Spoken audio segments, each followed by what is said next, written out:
Pharma company పెట్టడానికి ప్రధానమైనటువంటి ఉద్దేశ్యం ఏంటిది? ప్రజలు వ్యతిరేకించేటువంటి ఫార్మాని ఎందుకు కావాలని చెప్పేసి అక్కడ పెట్టాలని చెప్పేసి నిర్ణయించుకుంటా ఉన్నారు. ఒక పక్కన దాడులు అయితా ఉన్నాయి. ప్రజల నుంచి వ్యతిరేకత వస్తూ ఉంది. రైతులు తిరుగుబాటు చేస్తూ ఉన్నారు. ఆఫీసర్లను తరుముతా ఉన్నారు. అయినప్పటికీ కూడా ఎందుకు దాన్ని పదే పదే దాన్ని ఎందుకు ప్రోత్సహిస్తున్నట్టు? దానివల్ల వచ్చేటువంటి ఉపయోగం ఏంటి? దానివల్ల కాలుష్యం తప్పించి ఇంకేముంటుంది? ఎందుకు కాంగ్రెస్ పార్టీ దీన్ని ఇంకా సమర్థిస్తూ ఉంది? ఇప్పుడు మా కోడంగల్ ప్రాంతం అనేటటువంటిది ఒక కర్ణాటక సరిహద్దుల ఊరికి ఆమడ దూరంలో ఇసిరేసిన ప్రాంతంగా ఉంటుంది. మా ప్రాంతం నుండి కొన్ని వందల మంది రోజుకు బొంబాయి, హైదరాబాదు వివిధ ప్రాంతాలకు వలస వెళ్తుంటారు పుట్ట చేతులు పట్టుకొని. అటువంటి ప్రాంతంలో ఎప్పుడు రాని అవకాశము ఈ ఆంధ్రప్రదేశ్లో, ఉమ్మడి ఆంధ్రప్రదేశ్లో కావచ్చు, తెలంగాణ రాష్ట్రం వచ్చిన తర్వాత మా ప్రాంతానికి మొట్టమొదటిసారిగా ఒక మంత్రి కూడా లేకుండా ఇంతకుముందు ఒక ముఖ్యమంత్రి అవకాశం వచ్చింది. కాబట్టి ఈ అవకాశాన్ని ఒక సద్వినియోగం చేసుకొని కొంతమందికి అన్యాయం జరిగిన మిగతా వాళ్ళ 10 మంది బాగు కోసం ఏదో ఒకటి చేయాలి, మొట్టమొదటిసారిగా నాకు అవకాశం వచ్చిందని మా ముఖ్యమంత్రి రేవంత్ రెడ్డి అన్న గారు ఈ కార్యక్రమాన్ని తీసుకోవడం జరిగింది. చాలామంది కొంటారు, మేము మా ఊరే అది, కొంతమంది రైతులది భూములు పోతున్నాయి. అది మాకు కూడా అత్యంత బాధాకరం. భూమి అనేటటువంటిది కొన్ని తరతరాలుగా వాళ్ళకు మన తాతల ముత్తాతల నుంచి వచ్చింది. భవిష్యత్తు తరాలకు కూడా పోతుంది. ఒకసారి పోతే మళ్ళీ తిరిగి రాదని తెలుసు. అయినా కానీ ఈ ప్రాంతంలో అభివృద్ధి జరగాలంటే ఏదో ఒకటి చేయాలనే ఉద్దేశంతో చేస్తున్నట్లు మాకు అనిపిస్తుంది.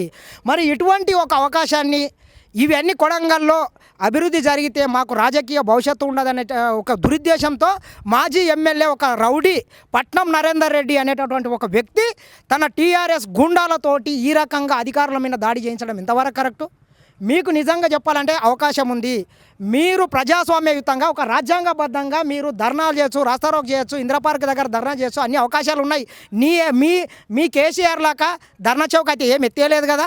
మరి అన్ని అవకాశాలు ఉన్నప్పుడు ఈరోజు వాళ్ళన్నిటి పక్కన పెట్టి నీ రాజకీయ స్వార్థం కోసం మా ప్రజల అధికారుల మీద దాడులు చేసి వాళ్ళు అక్రమ కేసులు పెట్టుకొని ఒక సైడ్ భూమి పోయి వీళ్ళ మీద కేసులు అయ్యి జైళ్ళ పాలైతే వీటికి రాజకీయ అవకాశం ఉంది. కానీ వాళ్ళ బతికేమైపోతుంది, వాళ్ళ పిల్లల బతికేమైపోతుంది?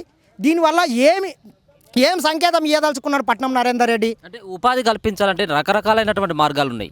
రకరకాలైనటువంటి ఆర్థిక సాయం చేయొచ్చు, వేరే సంబంధించినటువంటి కంపెనీలను కూడా పెట్టవచ్చు. ఎందుకు ఫార్మానే ఎందుకు తీసుకురావాలి అని చెప్పేసి అడుగుతూ ఉన్నటువంటి ప్రశ్న. ఇప్పుడు నేను ఒక్కటే చెప్తా, కల్వకుంట్ల చంద్రశేఖరరావు అనేటటువంటి వ్యక్తి మల్లన్న సాగర్ కావచ్చు, కొండపోచమ్మ సాగర్ కావచ్చు, గండమల్ల కావచ్చు, బసవపూర్ రిజర్వాయర్ కావచ్చు, మిడ్ మానేర్ కావచ్చు, లోయర్ మానేర్ కావచ్చు, వీటిలో కొన్ని వందల ఊర్లని ముంచిండు, కొన్ని వేల ఎకరాల భూమిని మొత్తం నాశనం చేసిండు. ముచ్చర్ల ఫార్మసీటీ దగ్గర 15,000 ఎకరాలు సేకరించిండు. మరి ఎందుకు చేసినట్లు ఆ సన్నాసి? వాడు తెచ్చినాయే కదా ఈరోజు. ఆ ఫార్మాసిటీని మొత్తం ఈ సిటీలో ఒక్క దగ్గర ఉండొద్దు, ఒక 10 దిక్కులు ఉంటే అన్ని రకాల అభివృద్ధి చెందుతుంది, అన్ని రకాలకు అభివృద్ధి వెళ్తుంది. వాళ్ళందరూ వచ్చి ఇక్కడ ఉంటే హైదరాబాద్ మీద బార్డర్ ఏర్పడుతుంది. అభివృద్ధి అనేది మొత్తం ఇట్లా జిల్లాలకు వ్యాప్తి చెందాలనే కదా ఈ నాయకులు తీసుకున్నటువంటి నిర్ణయం. నీవు చేస్తేనేమో రాజకీయం, ఇతరులు చేస్తే వ్యభిచారమా? అంటే వాళ్ళు చేస్తే ఇప్పుడు చేయాలన్నటువంటి ఉద్దేశమైన కాంగ్రెస్ పార్టీది ఏమైనా? ఇప్పుడు వాళ్ళు చేసింది కాబట్టి ఆ స్టేజ్లో ఉన్నారు. వాళ్ళు పోయి ఆల్రెడీ పాతాళానికి పోయి ఉన్నారు. ఇప్పుడు వాళ్ళు చేసింది కాబట్టి, వాళ్ళు సేకరించింది కాబట్టి, వాళ్ళు ఫార్మాని తీసుకొచ్చింది కాబట్టి మేము కూడా తీసుకొస్తాం అన్నటువంటి సబాబు కాదు కదా ఇది. ఇప్పుడు ఫార్మాసిటీ ఒక్కటే అని కాదు, అక్కడ చాలా టెక్స్టైల్ పార్కులు కావచ్చు, అమర్ రాజా బ్యాటరీ కంపెనీకి ఇచ్చిండ్రు. అవన్నీ జరిగితే మా ప్రాంతంలో కొంచెం నాకు కూడా తెలియదు. అవన్నీ వస్తే అక్కడ ఒక ఉపాధి వస్తుంది. అక్కడ నుంచి కొడంగల్ ప్రజలు వివిధ ప్రాంతాలకు, హైదరాబాద్ కావచ్చు, బొంబాయి కావచ్చు, ఇంకొక బొగ్గుబాయిలకు కావచ్చు, వలస వెళ్ళొద్దనే ఉద్దేశంతో మా నాయకుడు చేస్తున్నట్లు మాకు అనిపిస్తున్నది. నువ్వు చూడాలే కదా కొంచెం వరకు ఏం జరుగుతుంది అక్కడ. నిజంగానే అక్కడ ఏదైనా జరగదాని జరిగితే మేము కూడా దాన్ని వ్యతిరేకిస్తాము. మా నాయకుడు స్పష్టంగా చెప్పిండు, మీ ప్రాంతం అభివృద్ధి చెందాలంటే ఒక మెడికల్ కాలేజ్తోనో, ఇంజనీరింగ్ కాలేజ్తోనో, వాటి వల్ల ఒక బజ్జీల బండోడు, ఒక జిరాక్స్ షాప్ వాడు బతుకుతాడు. కానీ ఒక పెద్ద పరిశ్రమలు వస్తేనే ఆ ప్రాంతం బాగుపడుతుందని మాకు ఆదేశాలు ఇచ్చిండు. మా భూములు పోతున్నా కానీ మేము సరే తప్పని పరిస్థితుల్లో ఉన్నాం. వీళ్ళు చూడాలే కదా. ఇప్పుడు నీకు నిజంగా చెప్పాలంటే దానివల్ల అన్యాయం జరిగితే నీవు ప్రజాస్వామ్యయుతంగా ధర్నాలు చేయి. కలెక్టర్ మీదనో, ఇంకో కడా వెంకటరెడ్డి మీదనో నీవు రాజకీయ దాడులు చేస్తే, నీ స్వార్థం కోసం దాడులు చేస్తే అది ఎక్కడ వెళ్తుంది? కడా వెంకటరెడ్డి అనేటటువంటి వ్యక్తి ఏ పార్టీ వాడు వచ్చినా ఓపికతోని, సహనంతోని మాకన్నా ముందు వానికి పనిచేసి పెడతాడు. ఏం సార్ మాకన్నా ముందు టీఆర్ఎస్ వానికి పనిచేస్తామని మా వాళ్ళు ఎవరన్నా అడిగితే వాళ్ళందరూ మన బిడ్డలు, మన కొడంగల్ ప్రాంత బిడ్డలు. జెండాలు ఏదో వేరు కావచ్చు, ఎజెండాలు వేరు కావచ్చు, పార్టీలు వేరు కావచ్చు, వాళ్ళందరికీ పనిచేయాల్సిన అధికారిని నేను అని చెప్పి ఆయన పనిచేస్తాడు. అటువంటి వ్యక్తిని ఈ లుచ్చలంతా కలిసి ఉరికిచి కొడతారు. అది ఎంతవరకు కరెక్ట్ మీరు చెప్పండి? అధికారి ఎంత ఆనెస్ట్ ఆఫీసరు, ఎంత ఓపికతో పనిచేస్తాడు, 24 గంటలు అందుబాటులో ఉంటాడు. చిన్న పిల్లాడు ఏ ఒక్క సమస్యతో వెళ్ళినా ఆయన దాన్ని పూర్తి చేస్తాడు. ఈరోజు కొడంగల్ నియోజకవర్గంలో ఇవన్నీ పక్కన పెడితే మా వెంకటరెడ్డి సార్ మీద జరిగినటువంటి దాడిని ఏ ఒక్క కొడంగల్ బిడ్డ ఈరోజు దాన్ని సమర్థిస్తలేరు. ఇప్పుడు పార్టీలకు అతీతంగా వెనుక ఉంది ప్రోత్సహించింది ఈ దాడులని అక్కడ ఉన్నటువంటి నరేందర్ రెడ్డి అనుకుంటా ఉన్నారా, లేకపోతే ఎవరున్నారని చెప్పేసి భావిస్తున్నారు ఒక ముక్కలో చెప్పాలంటే? 100కు 200% ఒక రౌడీ మాజీ ఎమ్మెల్యే పట్నం నరేందర్ రెడ్డి అనేటటువంటి ఒక గుండా చేసినటువంటి గుండాగిరి పని. ఎందుకంటే వాడు గతంలో మా మీద కూడా దాడులు చెప్పించిండు. వాని రాజకీయం మొత్తం దీని మీదనే ఆధారపడుతుంది. వాడే భోగమోని సురేష్తోని నిన్న మొన్న ఒక 24 గంటల పరిధిలో 42 సార్లు ఫోన్లో మాట్లాడినట్లు మా అధికారులు చెప్పారు. అదేవిధంగా పట్నం నరేందర్ రెడ్డి కేటీఆర్తో కూడా ఒక 10-15 సార్లు మాట్లాడి ఈ కోడంగల్ ప్రాంతంలో ప్రశాంతంగా ఉన్నటువంటి కోడంగల్ ప్రాంతంలో ఒక రాజకీయ దురుద్దేశంతో ఈ రకంగా దాడులకు ప్రోత్సహించి ప్రేరేపించి దాడులు చేస్తే దీన్ని రాష్ట్ర వ్యాప్తంగా ఒక సమస్యగా సృష్టించి ఈ తెలంగాణ రాష్ట్రంలో లా అండ్ ఆర్డర్ అనేది లేదు, ఈ విఫలమైన రాన్ని సృష్టించడానికి చేసినటువంటి ఒక కుట్ర ఈ దొంగలు చేసినటువంటి పనిగా నేను భావిస్తా. దీని ద్వారా ఏం వస్తుంది వాళ్ళకి? ఇప్పుడు ఎన్నికలు కూడా దగ్గర ఏం లేవు, బీఆర్ఎస్ పార్టీకి ఏదో ఎన్నికలు దగ్గర ఉన్నాయి, సరే ఒక అల్లకొలను సృష్టించినట్టు అయితే మేము కొంత లాభపడతాం అన్నటువంటి ఉద్దేశం కావచ్చు. ఇప్పుడు ఎన్నికలు కూడా లేవు కదా, దీనివల్ల బీఆర్ఎస్ పార్టీకి వచ్చేటువంటి ఉపయోగం ఏముంటుందండి? నేనేం చెప్పిన, భోగమోని సురేష్ అనేటటువంటి వ్యక్తి 10 సంవత్సరాలు ఊరిడిసి రేప్ కేసులో పారిపోయి ఈరోజు గ్రామంలోకి వచ్చి నేను సర్పంచ్గా పోటీ చేస్తా, నేను జడ్పీటీసీగా పోటీ చేస్తా, నేను ఎంపీటీసీగా పోటీ చేస్తా అని ఇటువంటి కొందరు చిల్లరగాళ్ళంతా వాళ్ళు నిజంగా చెప్పాలంటే కొడంగల్ ప్రాంతంలో ఏ ఒక్కరికి వార్డు మెంబర్గా కూడా గెలవరు. అతలపాటి వాడు బీఆర్ఎస్ వాడు కావచ్చు, ఇంకోటి కావచ్చు. ఇట్లనన్నా మేము గెలవచ్చు అనే ఒక శునకానందం కోసం చేస్తున్నారు. 100% ఈ సర్పంచ్ ఎలక్షన్లు ఎంపీటీసీ ఎలక్షన్లు కూడా అయిపోతే ఒక్కడు కూడా చేసేది కాదని నేను అనుకుంటున్నా. గతంలో నీకు కూడా తెలుసు ఎన్ని వందల ఎకరాలు సేకరించలేదు. ఆ రోజు ప్రతిపక్షంలో ఉన్నటువంటి కాంగ్రెస్ పార్టీ ఇట్లేం దాడులు చేపించిందా? ఈ రోజుకు ఈ సన్నాసులు మల్లన్న సాగర్లో మునిగిపోయినటువంటి భూ నిర్వాసితులకు ఈ రోజుకు నీవు ఎటువంటి నష్టపరిహారం కట్టించలేదు, వాళ్ళకి ఇండ్లు ఇవ్వలేదు, ఊర్లని మొత్తం ముంచేసినటువంటి దొంగలు ఈరోజు మాట్లాడతారా? 100 ఎలకలు తిన్నటువంటి పిల్లి తీర్థయాత్రలకు పోయిందంట. ఈ కేటీఆర్ చేసేటటువంటివి కూడా అట్లనే ఉన్నాయి. ఎంతమంది రైతుల పొట్టగుట్టలేదు? ఏం చేసినావు చెప్పు?